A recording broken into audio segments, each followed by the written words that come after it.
I'm not. I'm just saying, like, optics.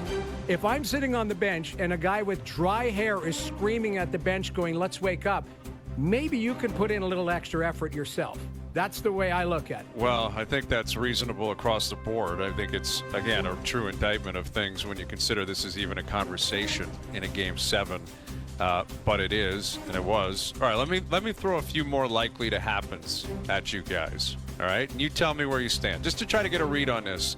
And maybe we can get a poll up, because, again, I did say what I said about, online activity and Twitter and all that. Maybe it's not truly conducive to what's going on out there in the real world. Right. But where do fans stand? And I don't even know how to frame it. Is it, do you want him back? Do you think he'll be back? Those are two different stories, right? Do you want Marner back, or do you think Marner will be back? It's two very different stories. And the truth is, the fans and us and everyone else on the outside have no power in this. It's Marner first and foremost. He's got to make the call. And the Leafs, right, on whether or not they want to make it happen too, and if so, what it would look like. But let me throw this out to you guys. More likely to happen: Mitch Marner re-signs in Toronto, or Sam Bennett signs in Toronto? Mitch Marner. I say neither. I know. You got to pick one, though. Neither's. It's. I hear Marner. you, but you got to pick one.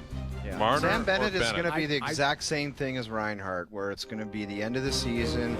Yeah. They either win the cup or they don't. It's going to take about 24 hours, and he's like, I'm not leaving Florida. I'm not leaving this team. Yeah. And they work it out. That's what's going to happen. I think you're probably right. I'm saying Marner then. I agree. Because I think Sam Bennett will realize, I mean, if he hasn't already, obviously he wants to maximize this contract, but he also has to realize his situation. And he is going to have, just like Mitch Marner, they're going to have a lot of teams, begging for their services. Because they're both very good players in their own right, different situations. I watched your Jay hit last night.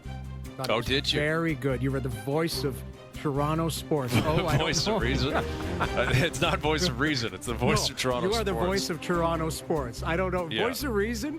Listen. Reason is that's questionable subjective. at times. Yeah, it's subjective. Yes. But I thought it was a great hit. I was firing on all cylinders. You were, last and night. I thought you articulated it perfectly. Because if San Jose's signing Sam Bennett and going to go, you're delivering us to the playoffs, he has to realize situational awareness, which he does. He's a smart player, and he gets it.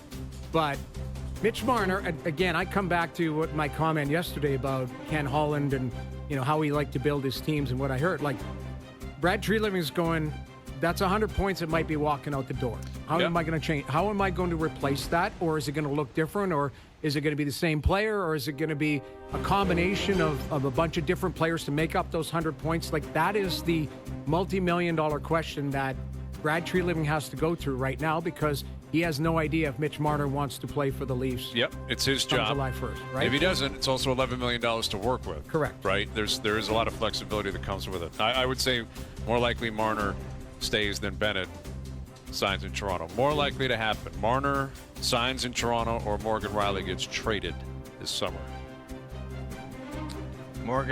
These are all turning up Mitch signing in Toronto. Is this some kind of dirty trick?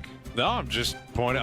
I got a number of them here. I got even non-hockey ones if you want me to throw some at you. Do you know how much term Morgan Riley has on his deal? He's got 5 years left, I believe.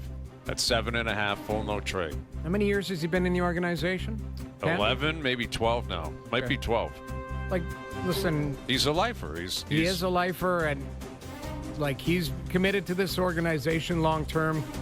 He could easily, over the years, put up his hand and sit, check, please. At some point, maybe he will. But at some point, the organization might try and force his hand and say, we want to head in a different direction as far as the mix on the back end. You might be a part of this. I don't know. He controls everything. He's got a full no move, correct? Yep. Yeah, he's got a full no trade. Yep. And listen, he's at 7.5 with the cap going up. If he can get back to where he has been at times in his career, there's a lot of value in that. 100%, a lot of value. We love Morgan, but kind of feels, I guess, like maybe Marner re-signing. All right, let me throw this one at you. This is going to get you. All right, more likely to happen: Marner re-signs in Toronto, or Carolina comes back to win the series. Oh, gotta be. What do you got? You just really, like, these are. I'm just trying to put this into perspective. Okay. It's not as long of a shot as you guys, as everyone has been maybe saying it is the last 10 days. I feel like, and my dust hasn't settled. That looked like a player that was on his way. I hear you. I agree. And I'm not talking. It was from the- also the ugliest time ever after getting embarrassed, twice in a row on home ice, and how not his first rodeo, and he's from here, and he knew it was coming. Right? He knew it was like, this is going to be so nasty, and it's going to get ugly for everybody. And it was, and everyone was taking bullets, and I don't know. Well, I think clearly they put forth their plan, the Marner camp, on how they were going to negotiate this year. So I think he was well aware of how he was going to answer all those questions because he knew that they were coming. And if you want to if you wanted the team to believe you're out, so that they beg you to stay with more money, I would say that was an Oscar-worthy performance. If that was the intention, I don't know that it was, but if it was, I'd say he sold it hook, line, and sinker. Oh, you're right.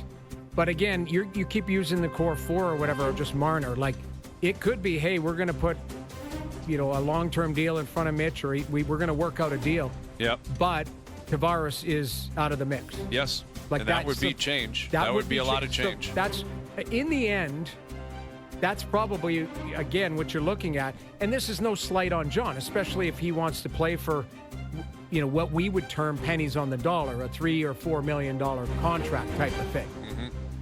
But that would be changed because you're using that $11 million to change that position. You're actively looking for a second line centerman, and you're going to have to acquire that potentially through a trade, unless you feel like Matt Duchene's an option and he wants to come here. Yeah, or maybe Willie gets. I don't think they need to look for a sec. Like I have a strong feeling that John Tavares is locked in and signing, whether that's a second line center. I think so too. I don't think. I think it's a slam dunk. Like it's not even. It's just working out details as far as I'm concerned. So then the change is Mitch Marner leaving. Well, that would have to be it. Yeah, for the most part. And maybe it won't happen. Let's just get into the spirit of things and join the run it back cult. I can't. It's been 9 years of this, and you guys literally think that run it back again? No, it's not about an opinion. That's not my opinion. Noodles, I have made it very clear. That's what happens. They suck you into believing stupid things. No, they're not sucking me in. They're sucking it. I don't know. Like I say, you want to be regular season heroes? Go ahead. That's what they've been for 9 years. In the playoffs, they've got 2 playoff wins. Yep. That's it. That's correct. And we talked about it. It's the 4 players are excellent players, but they're all the same player. When it comes to push, comes to shove in the playoffs. They don't bring different things to the table. This year, how many times have we talked on this show? Blue in the face, going, this is different, got different coach, different. This feels different. We said it the last 3 years. No, it was you. You said it.